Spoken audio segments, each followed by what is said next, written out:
howlgallo ay saaka si wada jira u qaadeen isuduwaha wasaaradda deegaanka jaamac maxamuud xaaji saalaxay iyo maayar ku-xigeenka degmada xudun cabdinaasir sheekh cabdulqaadir sheekh cabdi guuro qoob taliye ku-xigeenka booliska degmada xudun cabdi cali caanawate waxaa lagu soo burburiyey laguna gubay hogo dhuxulo ah oo laga shiday dhuldaaqsimeedka kalxoor oo ah deegaanka degmada xudun isla markaana waxaa lagu soo qaqabtay 2 nin oo ka mid ah dhuxulaysatada shidaysay dhuxusha waxaana ugu horeynba halkaasi ka hadlay isuduwaha wasaaradda deegaanka maxaabiista la soo qaqabtay ayaa isla saakaba waxaa loo gudbiyey magaalada Laascaanood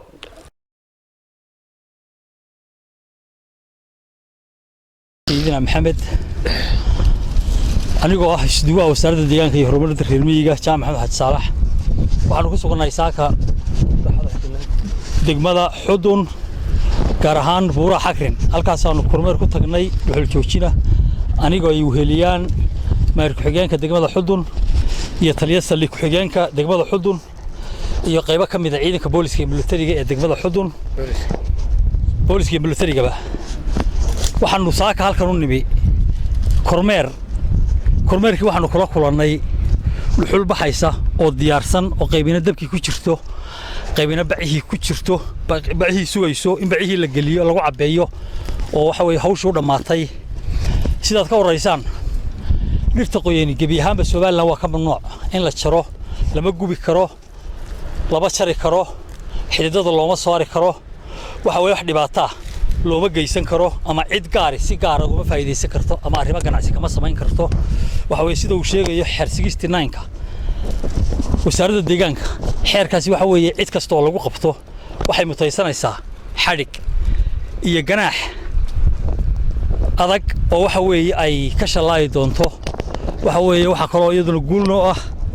in badan baan ka shaqeynay degmadan xudun buuraha oo wax badan ka qabto bismillaahir rahmaanir rahiim sida aad u jeedaan meesha aan taaganahay waa laagihii dooxada xudun ku soo jeeday oo buurta xakrin dhibta saaka ka jirta waad aragtaan hawagan ilaa 6 xog waanu soo marnay waddankaas oo dhan waa qiiqayaa dib ugu qabo waddankaas oo dhan wuu qiiqayaa saaka kormeer baanu ku nimi isuduwuhu saaka aniga taliyaha uu yiri waddankii waa laga qeylinayaa ilaa dooxada ilaa xakrin aynu soo kormeerno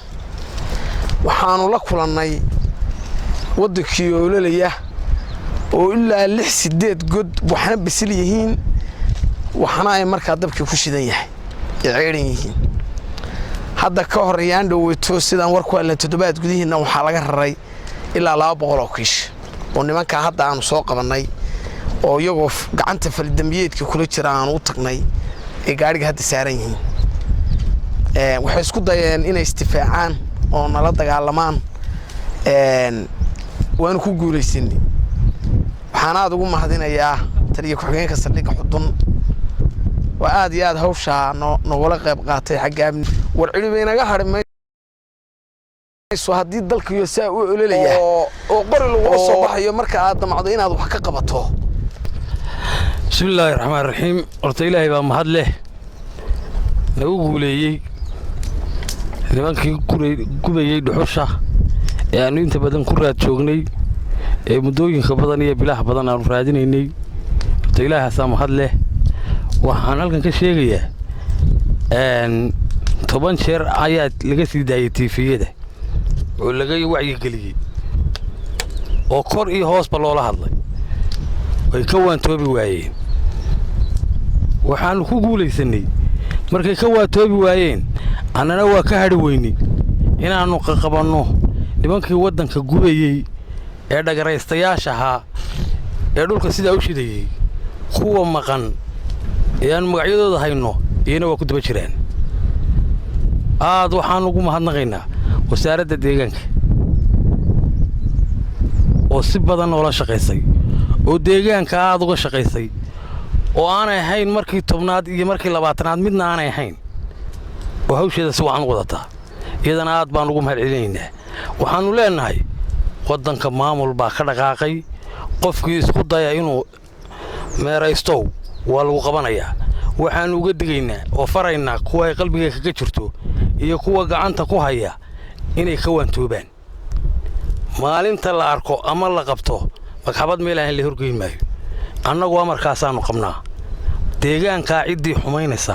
ee dhirta gubaysa ee gooynaysa Cabdillaahi Maxamed Kaarshe Cabdillaahi Asad TV-ga qaranka Soomaaliland degmada Xudun